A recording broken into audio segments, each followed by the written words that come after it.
Muy queridos amigos, un saludo muy afectuoso a todos y mil gracias a quienes se han sumado por vez primera a esta nueva sesión del curso de iniciación sobre amor y sexualidad. He repetido muchas veces la idea que vertebra todas y cada una de nuestras reflexiones, que estamos en este mundo para aprender a amar y solo para eso, para ir amando cada vez más y mejor. Podemos decir lo mismo de otra manera, afirmando que la única actitud y el único comportamiento adecuado a la persona, el único que hace justicia a su grandeza, es el amor.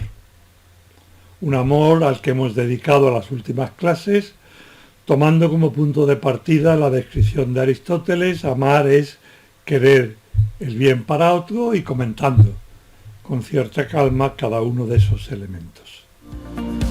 La sexualidad y el amor sexual. Demos ahora un nuevo paso con alegría, pues inauguramos formal y directamente el segundo gran ámbito de estudio de nuestro curso, la sexualidad.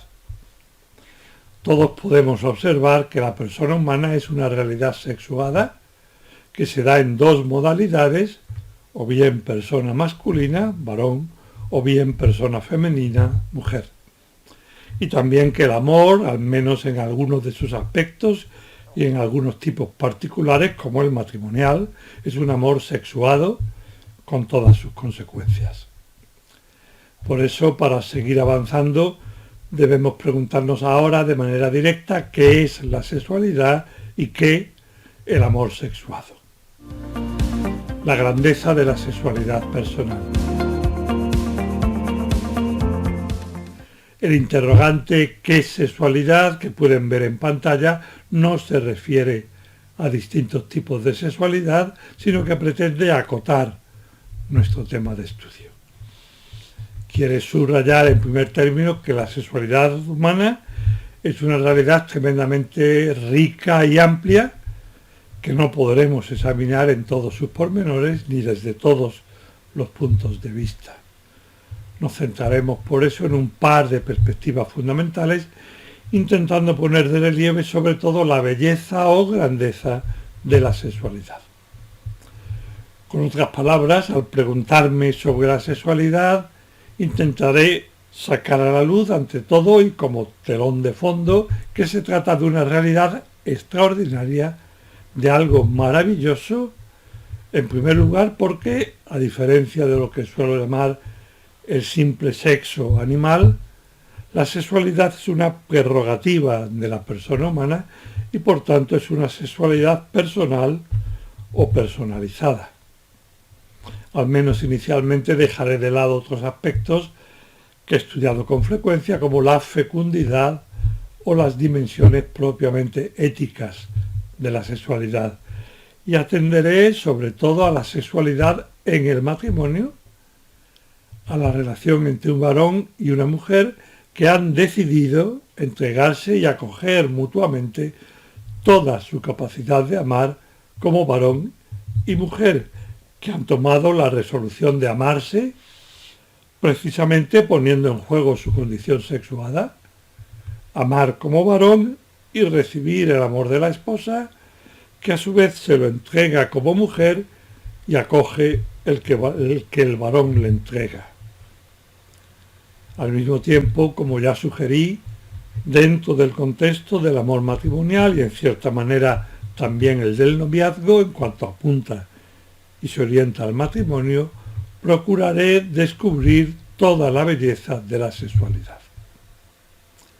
La sexualidad, lo acabo de decir, es una realidad personal, un atributo, una propiedad o algo más que una propiedad, un elemento constitutivo y tremendamente rico y complejo de la persona humana. La persona humana es sexuada, es masculina o es femenina, y es masculina o femenina en todas sus células, en todas sus dimensiones, desde las corpóreas hasta las más espirituales, y también en todas sus operaciones, en todos sus actos. Todo en el varón es masculino y todo en la mujer es femenino, absolutamente todo. No a los reduccionismos. Por eso, para descubrir la belleza que la sexualidad lleva consigo, es muy importante superar ciertos planteamientos frecuentes en la actualidad, evitando a toda costa los reduccionismos. Esos reduccionismos quedan bastante de manifiesto en expresiones del tipo la sexualidad no es más que un conjunto de combustiones físicas o físico-químicas, una reacción ante determinados instintos. La sexualidad no es más que... Hemos de intentar superar todas las afirmaciones que comiencen de esta manera. A menudo encierran algo de verdad, o más bien algo que sería verdadero, con la condición de que elimináramos ese no es más que. La sexualidad es mucho más de lo que la ciencia puede darnos a conocer y mucho más también de lo que se encuentra hoy en el imaginario colectivo. Por eso nuestro planteamiento será de filosofía, de antropología, abierta en algunos momentos a la revelación, o más bien abierta siempre a la revelación, aunque de manera expresa solo acudiré a esa revelación en algunos momentos y en algunos planteamientos. En resumen, la perspectiva que adopto en este curso de iniciación puede sintetizarse diciendo que se trata de descubrir toda la grandeza y toda la belleza que encierra y manifiesta la sexualidad humana, muy particularmente en el matrimonio. Por eso el título de esta clase es La belleza de la sexualidad, y ese mismo será el de la próxima, y podría ser, pero no será, para dar cierta variedad al curso, el de todas las lecciones sucesivas. Un poco de historia.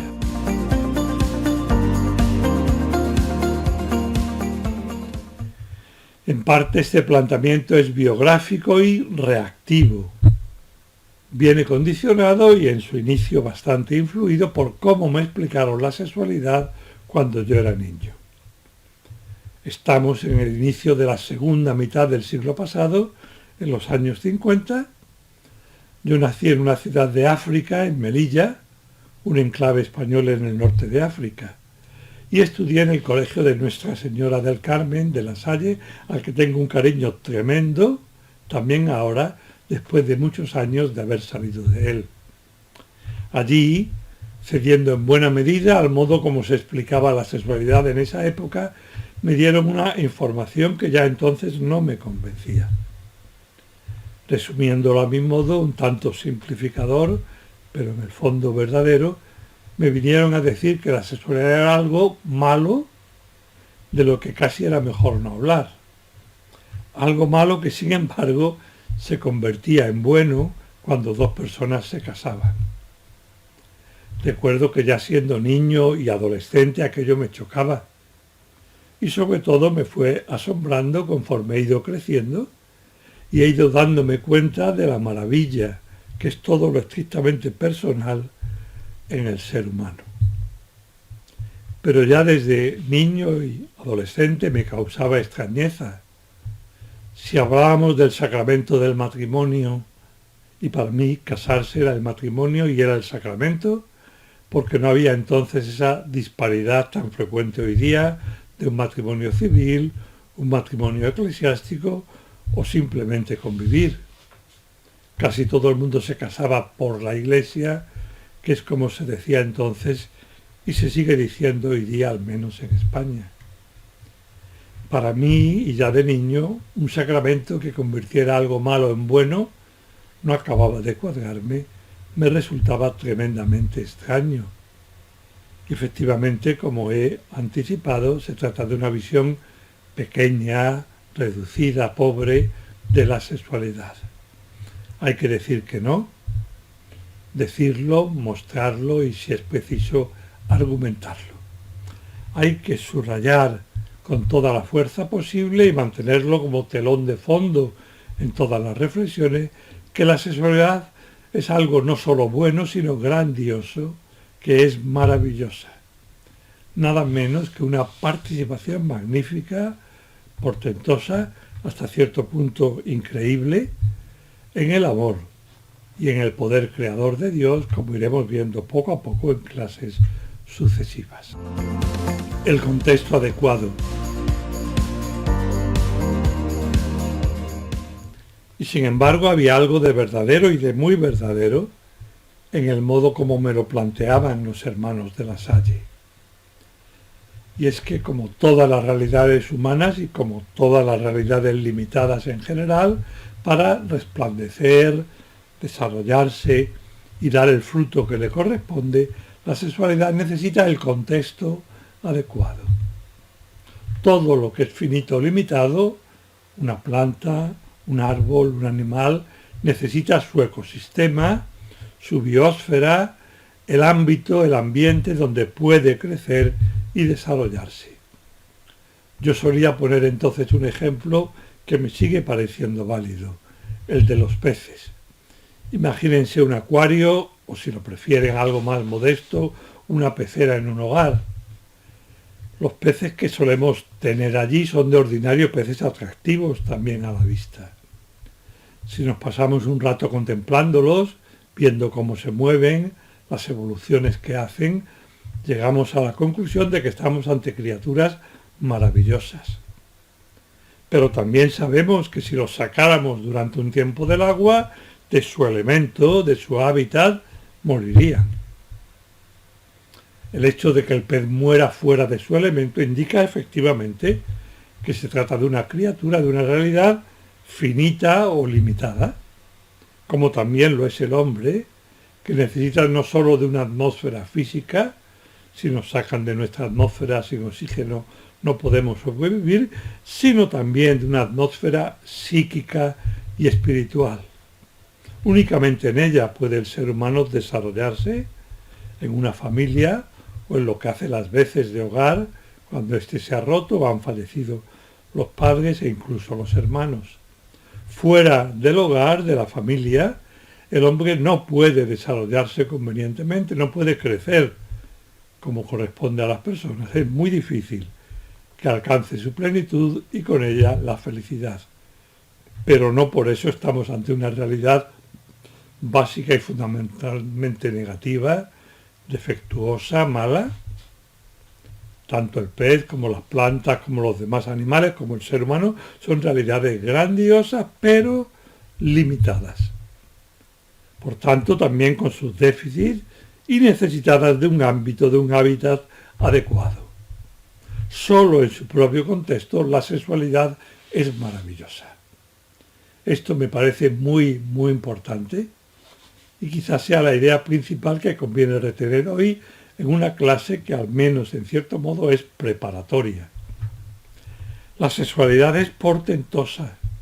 No puede exagerarse su grandeza siempre y cuando respetemos su contexto, que es justo lo que a veces hoy se olvida, intentando hacer de la sexualidad algo absoluto, que no requiere una atmósfera, un clima pertinente, y como consecuencia se la destruye, se la desnaturaliza.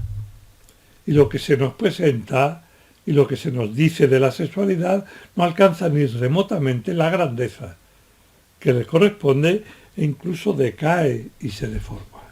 Al sacarla de su contexto se convierte en algo negativo, contrahecho. Un contexto de amor.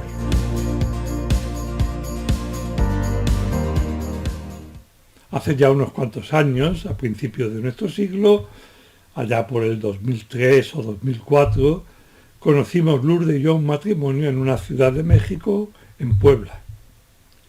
En la primera conversación un poco larga que tuvimos, estábamos comiendo los dos matrimonios y ella en un momento dado me comentó: Tomás, el otro día un sobrino mío de 4 o 5 años, no lo recuerdo exactamente, pero no tenía más, empezó a hablarme de un amigo suyo y me dijo: ¿la novia de mi amigo? Mi amiga hizo un gesto como de que se había quedado sorprendida y me dijo que le respondió a su sobrino: bueno, no será la novia, será una amiga. Y el sobrino, mirándola fijamente, le replicó: no, tía, es su novia. Se quedó pensativo durante unos segundos, como hacen con frecuencia los niños, y añadió: pero no te preocupes, tía, que yo no tengo novia. Volvió a concentrarse un par de segundos más y con un deje de picardía completó: y tampoco novio, ¿eh? Era un niño, como les he dicho, y tenía entre 4 y 5 años. Mi amiga, al hilo de la anécdota que acababa de contarme, me preguntó: Tomás, ¿no será que hablamos a nuestros hijos, o sobrinos en su caso, o nietos en el mío, demasiado de sexo? Después de pensarlo un momento, le respondí: mira, de sexo, nuestros nietos y sobrinos saben probablemente más que nosotros. Hay expresiones, afirmaciones, nociones, modos de decir que ellos utilizan y que tú y yo quizás no hayamos oído nunca e ignoremos lo que significan. Han oído hablar mucho sobre sexualidad, o más bien sobre sexo. Lo único que no saben es lo que realmente importa y es lo que tenemos que esforzarnos en comunicarles. Que la sexualidad es un maravilloso instrumento, un medio impresionante al servicio del amor. La relación entre sexualidad y amor es lo más valioso e imprescindible, la verdad más fundamental que hay que conocer en este tema.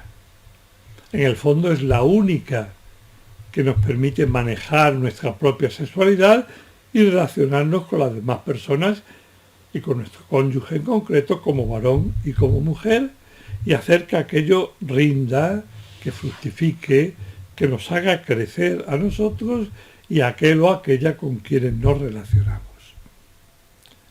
Mi amiga pensó durante unos segundos y comentó: me parece que tienes razón. Y me contó otra anécdota complementaria del mismo colegio en el que estudiaba su sobrino.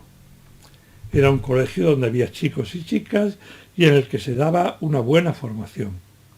Y me explicó: hace unos meses pasamos una especie de encuesta a los chicos y chicas entre 13 y 17 años, alrededor de 300, 350, y en una de las preguntas se trataba de relacionar la palabra sexo con una de las 4 o 5 que estaban escritas a su lado. Una de esos 5 era amor. Y mira, entre todos los chicos y chicas solo hubo 3 en un colegio con buena formación, chicos entre 13 y 17 años, 3 que relacionaran sexo o sexualidad con amor. Yo pensé de nuevo un momento, aunque es una cuestión sobre la que ya había reflexionado mucho, y le respondí: no tendría que extrañarnos. Piensa un poco cuáles son los mensajes que reciben tu sobrino y sus amigos cuando van por la calle, cuando ven los anuncios, en México le dije los comerciales en la televisión, cuando van al cine, cuando ven los vídeos o entran en las redes sociales. No son mensajes en los que la sexualidad esté ligada a una relación de amor, y menos todavía a una relación de amor estable, y no digamos de amor conyugal. Muchas veces se la presenta como un medio para obtener satisfacción física o sentimental, o para reponerse de un fracaso profesional o de un disgusto de otro tipo, pero también para someter a los demás, para hacer extorsión, para ganarse la voluntad de otros, para hacer reproches o para ridiculizar a otra persona. En cualquier caso, en el colectivo actual no existe una relación clara entre sexualidad y amor, como la que probablemente tú y yo tenemos y tuvimos desde niños, que en buena medida es la que imperaba entonces en la sociedad y la que vivían nuestros padres. Y sin embargo, la íntima relación entre amor y sexualidad es lo más valioso e importante, casi lo único que hay que saber con relación a este tema. Sexualidad y amor. Como ya he dicho, la sexualidad es un elemento de la persona, una dimensión de la persona que está toda ella al servicio del amor entre el varón y la mujer, entre la mujer y el varón, un medio para amar. En una de las clases anteriores se explicaba que había 2 realidades, entre todas las legítimas, que no podían transformarse en amor, pero no por defecto, no porque en sí mismas fueran malas, sino al contrario, porque por su propia naturaleza ya eran amor. y que estas realidades puestas en juego sin amor se desnaturalizaban o prostituían. El ejercicio de la sexualidad, si no se lleva a cabo por amor, no es propiamente ejercicio de la sexualidad. Estamos desnaturalizando la sexualidad, prostituyéndola. Por tanto, como primerísima idea que desarrolla en parte esa maravilla que anunciaba al inicio sobre la sexualidad, me atrevería a establecer ante todo una especie de ecuación negativa y otra positiva. Si desligamos la sexualidad del amor, o el sexo del amor, según la terminología que suele emplearse, sabemos y hemos comprobado, incluso por experiencia, que no entendemos nada del amor sexuado y no entendemos nada profundo en torno a la sexualidad. Por tanto, la afirmación positiva, la especie de ecuación a la que acabo de aludir, es que amor más sexualidad, los dos elementos unidos, es decir, el ejercicio de una sexualidad integrada en la vida de dos personas que han hecho un compromiso de amor recíproco para siempre, ese amor más sexualidad conduce a quienes lo ejercen con otros elementos, pero como componente fundamental, porque es algo muy constitutivo y muy capital en el amor entre varón y mujer, conduce a esas personas hacia la plenitud. Y esa plenitud que va surgiendo con el paso de los años en el matrimonio y que a su vez se desborda hacia los hijos, no se queda solo en la familia ni en el matrimonio, sino que va ganando terreno y como purificando, bonificando, mejorando, haciendo más humano el conjunto de la sociedad. La sexualidad y el bien de la sociedad.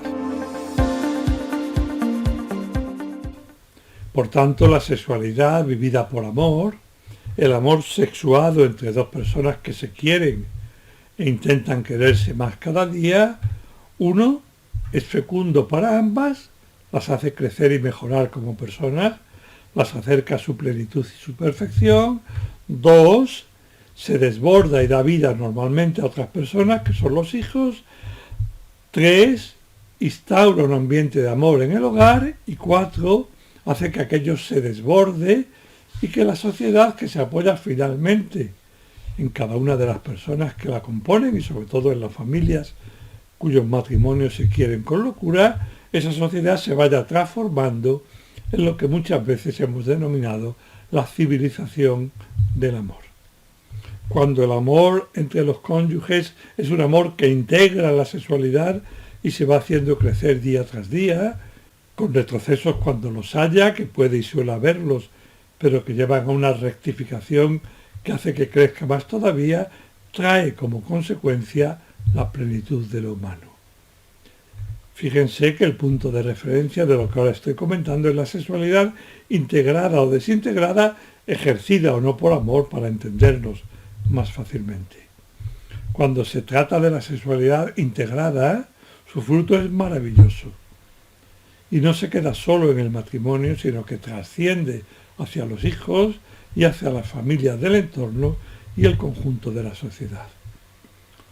Por el contrario, cuando se da la sexualidad sin amor, y esa es la sexualidad que, por decirlo así, nos venden los medios de comunicación, la que si no nos andamos con cuidado y nosotros somos modelo en nuestra casa, nuestros hijos van a encontrarse en el ambiente, la que van a descubrir en internet, en las redes sociales, etcétera, etcétera. La sexualidad sin amor.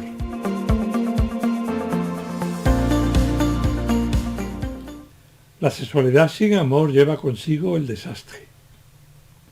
Pero igual que sucedía ya con el trabajo, esto ocurre precisamente porque la sexualidad es algo maravilloso que tiene un tremendo poder de desarrollar, de hacer crecer a la persona cuando se ejerce, cuando se pone en juego por amor y con amor y dentro de un contexto de amor. Por el contrario, cuando se utiliza fuera de ese contexto, cuando va por libre, cuando es la sexualidad elevada a absoluto, desligada, extraída del hábitat que hay que crear en su entorno, precisamente porque es una realidad delicada y hay que mimarla como a todo lo delicado, Cuando se la saca de ese contexto, cuando se desintegra o todavía no se ha integrado, como sabemos, el proceso de integración no viene dado. Es algo que debemos construir marido y mujer, aprendiendo a querernos también con el cuerpo, de una manera cada vez más intensa, más delicada y más profunda, más total. Cuando la sexualidad está desintegrada, lo que provoca, como decía, es el desastre. En primer término, el desastre dentro del matrimonio.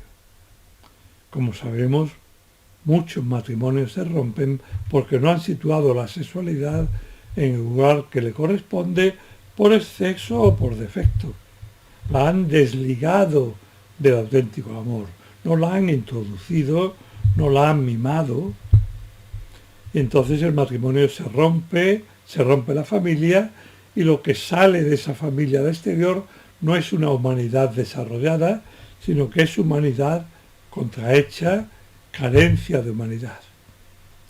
Pero ese daño no afecta solo al matrimonio y la familia, sino al conjunto de la sociedad. Y entonces, aquello mismo que antes veíamos maravillosamente colorido y repleto de hermosura, es ahora triste, es gris, es deprimente. Porque si lo pensamos un poco o leemos la literatura especializada, nos daremos cuenta de que en último término, buena parte de los desmanes sociales, buena parte de los problemas que padece nuestra sociedad, entre comillas, civilizada, provienen en última instancia de un mal ejercicio, de un mal manejo, de un mal desarrollo de la sexualidad de los hijos, que a su vez deriva del hecho de que sus padres no han sabido transmitirles la maravilla que es vivir a fondo la sexualidad. Lo cual nos devuelve, por contraste, a la idea de fondo que he procurado transmitir en esta sesión, que la sexualidad es maravillosa, y de ahí, precisamente de ahí, que su degradación sea tan dolorosa y cause tantos males. En la próxima sesión volveré sobre estas ideas. Un saludo muy afectuoso, más bien un gran abrazo, y espero que nos encontremos de nuevo dentro de unos días.